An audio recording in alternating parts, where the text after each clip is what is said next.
Hi, I'm Kellen Guzman. Today, I'm going to teach you how to solve an algebraic equation with a variable. The first thing you have to know is how to read the equation.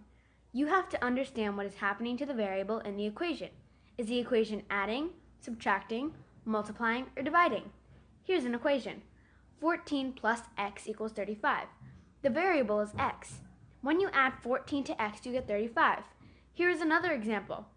X minus 9 equals 20. The variable is x. When you subtract 9 from x, you get 20. Here is another example. 3x plus 6 equals 30. The variable is x. When you multiply x by 3, then add 6, you get 30. So, a variable is a letter that stands for a number that is unknown. You have to understand whether you're adding, subtracting, multiplying, or dividing, because in order to find the number the variable stands for, you have to do the opposite of what's happening in the equation. Performing the opposite operation is important rule number 1. Let me explain. 14 plus x equals 35. In order to find out what number x stands for, you have to get x all by itself on one side of the equal sign.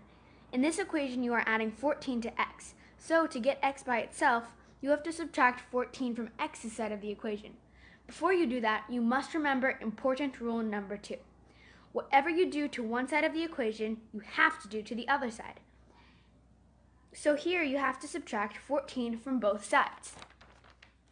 14 plus x equals 35. 14 minus 14 equals 0. 35 minus 14 equals 21. X equals 21. Since this equation was only adding one number to x, we just solved for x. X equals 21.